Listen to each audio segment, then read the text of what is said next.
um monstro de 160 quilos, que contrastava a força sobre-humana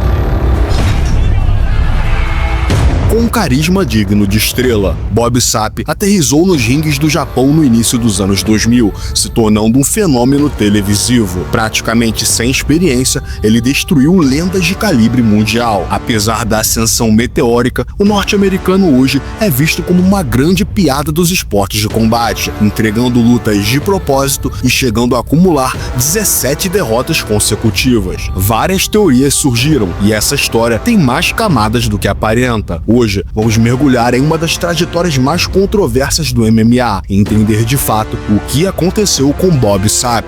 Aqui é o Chris, você está no canal Zion Inc.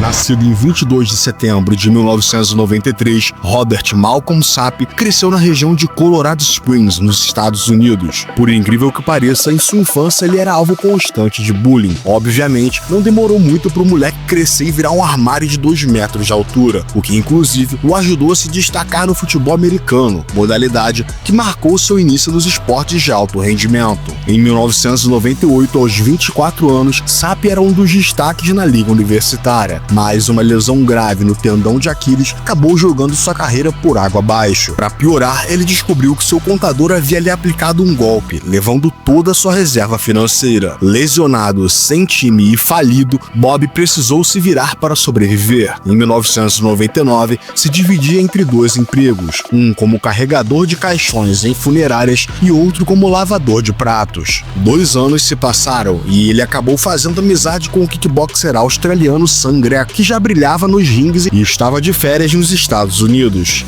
Greco viu que Sapp tinha potencial para se tornar um monstro nos rings e assim conectou o americano com os dirigentes de grandes eventos japoneses. Estreando na 20ª edição do Pride, Sapp tinha apenas alguns meses de treino, mas uma tonelada de força bruta e muita vontade de vencer. Isso foi o suficiente para atropelar seu primeiro adversário, Yoshihisa Yamamoto, em poucos segundos. E 45 dias depois, ele subia novamente no ringue, e o kickboxer Kiyoshi Tamura foi o próximo a ser obliterado pelo gigante. Bob Sapp havia caído nas graças do público e dos dirigentes. Gigante e carismático era o personagem que eles precisavam. Ganhando ou perdendo, suas lutas batiam recordes de audiência, e várias marcas gigantes do Japão o contratavam para comerciais de seus produtos, se tornando também uma figura requisitada nos programas de TV japoneses. Como diz o ditado, a vida é uma caixinha de surpresas. Há alguns meses atrás, Sapp estava quebrado e deprimido, e agora acumulava cheques que passavam dos 6 dígitos.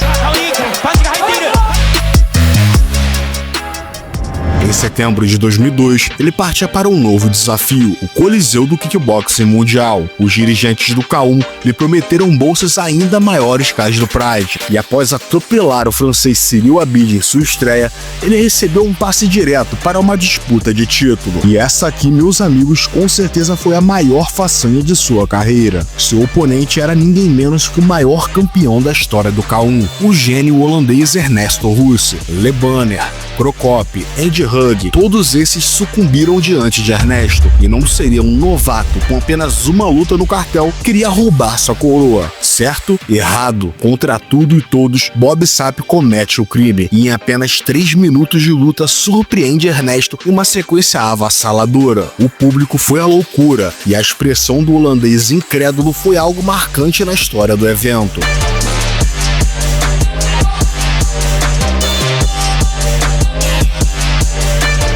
Para não ter nenhuma dúvida, uma revanche foi marcada, e 3 meses depois, Bob Sapp novamente cala os críticos, o nocauteia pela 2ª vez, provando que era de verdade. Reza a lenda que Sapp embolsou $400 mil somente nessa noite. Entre 2003 e 2006, podemos dizer que ele foi um dos lutadores mais temidos e bem pagos do Japão.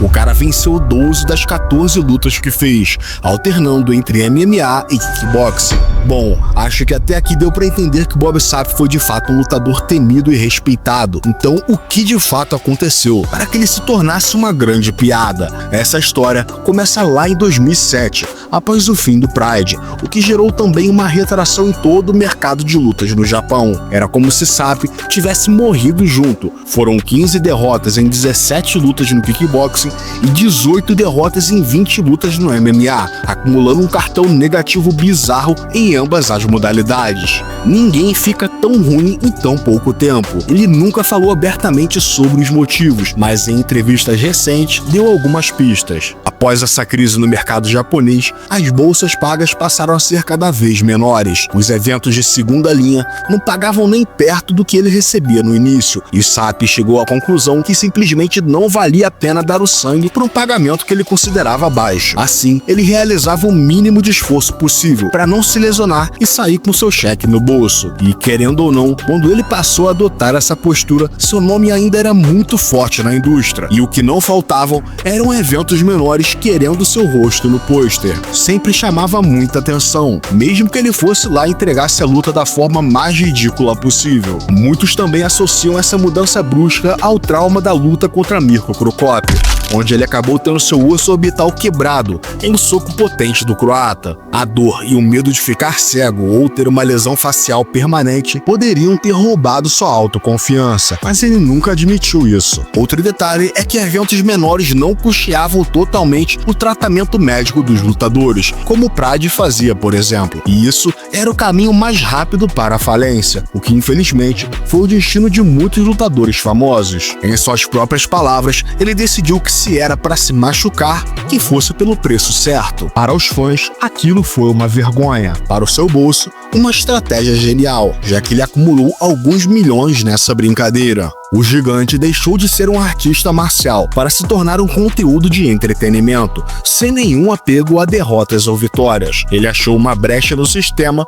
e lucrou o máximo que pôde com isso. Bob Sapp ainda é uma figura popular no mercado oriental, sendo sempre convidado para eventos e aparições em programas, principalmente no Japão. Atualmente, ele volta mais as suas atenções para um novo esporte, o fisiculturismo, ostentando um shape impressionante aos 52 anos de idade. Mas e aí, o que você achou da história de Bob Sapp? Uma piada ou um gênio incompreendido? Deixa aqui nos comentários.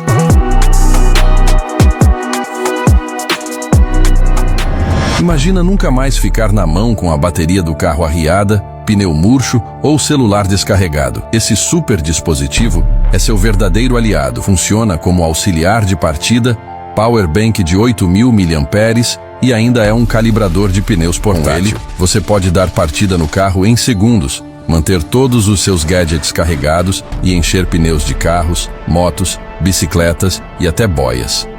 Compacto, leve e fácil de usar e salva você de qualquer apuro. Não espere o problema acontecer. Tenha esse equipamento multifuncional sempre pronto para qualquer situação.